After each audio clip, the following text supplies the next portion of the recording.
So you want to hire help for your business, but you don't have any money. What are you going to do?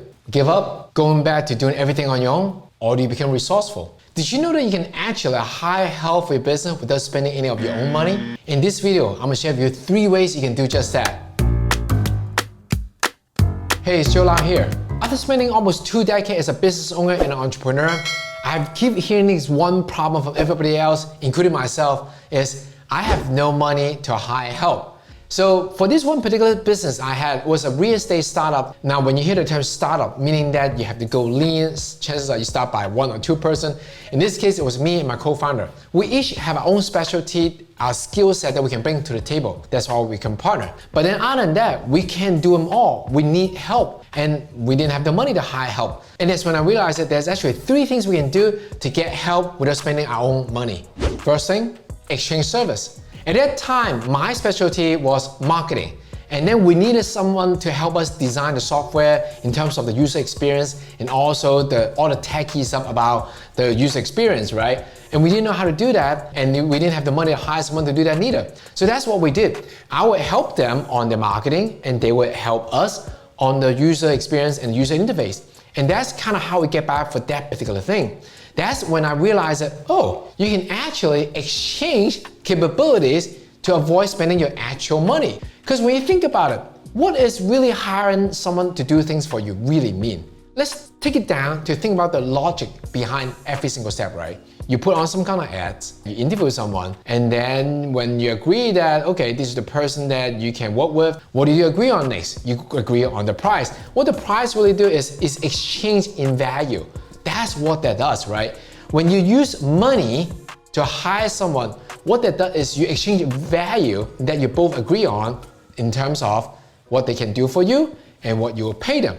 So when you have no money to hire someone, the first thing you want to do is forget about money and go back to the basic. Think about cavemen back in the day, right? They are hunters and they are farmers, and there are people that just making clothes, right? So depending on what you are, use your capabilities, use your skill to see if you can exchange some kind of service for things that you lack of or you don't have. So if you do that, you no longer have to use actual money to hire and to do the exchange.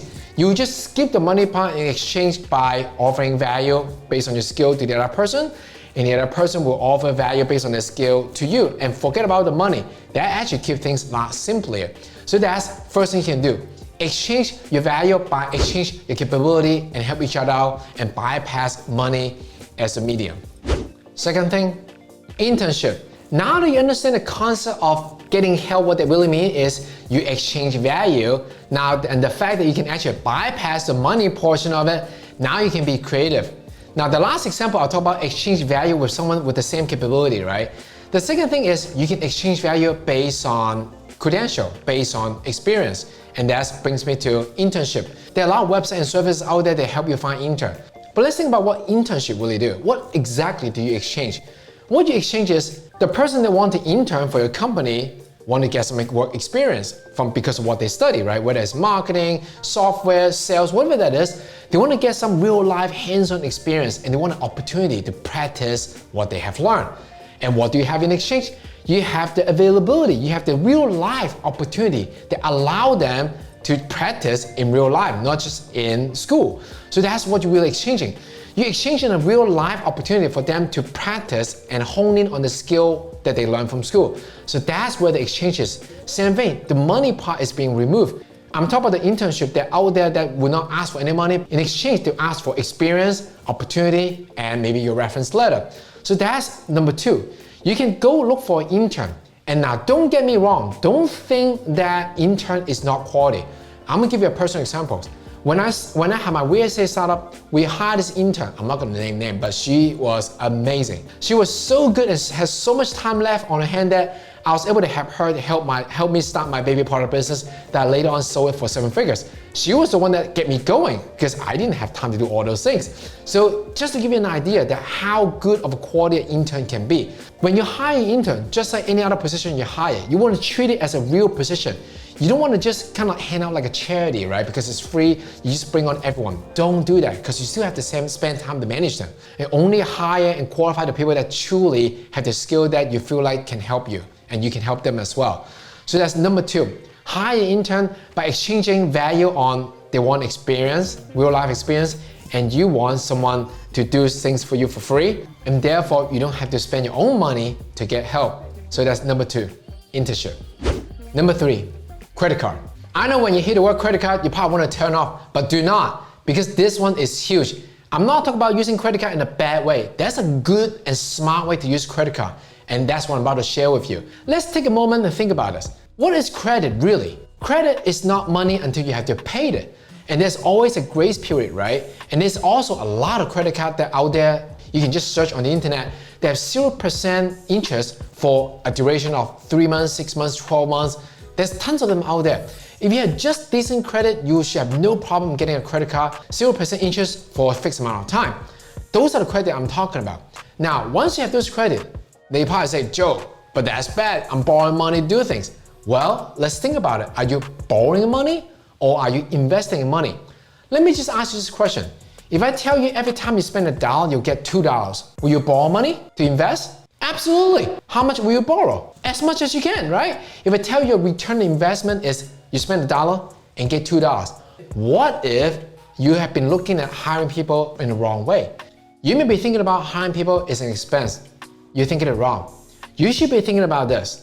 Hiring people is actually investment. And how does it work? I'm gonna use the number to prove it to you. So let's say you're about to hire someone to do something that worth $15 an hour, right?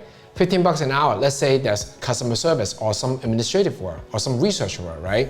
They can pay $15 an hour to do that job. And let's say your actual skill set is worth $100 an hour. Let's say maybe it's product research, maybe it's marketing, maybe it's sales. The key is the difference between the two. Every hour that you spend not doing your high level work like marketing and sales and product creation, but instead you spend the time to do customer service or research, that kind of a lower paid job, you're missing $85 on the table. That's $85 every single hour. So what if you can borrow some money and make some of this money back, right? So let's say you use your credit card and do a 0% and pay for someone to do this. And within that hour, instead of going to binge watch Netflix, let me tell you that binge watching Netflix, your worth is not $100, it's 0. You don't make money while you watch TV, right? When you free yourself up with that 1 hour that you spend $15 on to free yourself up for 1 hour, what you want to do is spend all your energy in that hour to do something on the high level activities that generate $100 in income. So in this case, you actually spend whatever it takes, maybe it's interest, right, to make that $85. Let me go to a very extreme case with you. Let's say, okay, it's $15 an hour that you have to pay. Let's say your credit card charge you 30% in interest, right? You don't pay them on time, they charge you 30%. So 30% of a $15, just top of my head, is about $5 in interest. So let's say instead of paying someone that $15, you have to pay $5 extra, just so you can borrow money to pay someone. That will comes up to $20, right? To free yourself up for 1 hour, you have to spend $20 to get that. Well, let's do the math. If you have to spend $20 to free yourself up to do something that's worth $100 an hour, your return on investment is 5 times. So you truly know your worth.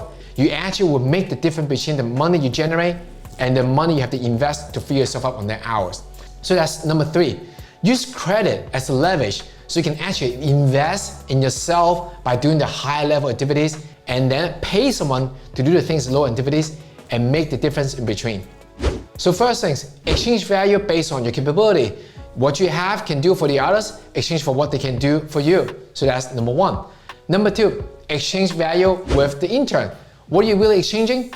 You exchange your mentorship, your experience, and the availability. Allow the intern to practice real skill in exchange for their skill and time. Number 3, you use credit to exchange value. What are you exchanging? You exchange for time. You use the credit to help you exchange your high level activities with low level activities, right? So you buy yourself some time so you can have someone else to do the low level activities for you, and while you spend time doing the high level activities for you and generate more income. And that's how you use credit the right way. And use one of the 3 things or all 3 things to help you exchange value so you can get some help for your business so you never have to bottleneck anymore. If you like this video, I'd like to invite you to join my free webinar where I'm going to share with you 3 secrets on how to work less and make more. So click the link below, join the webinar, and I'll see you there. 3 things we can do to help to able to, and that's when I realized that you're paying them with the available. You're paying them with the available. A lot of people look at hype. A lot of people hype.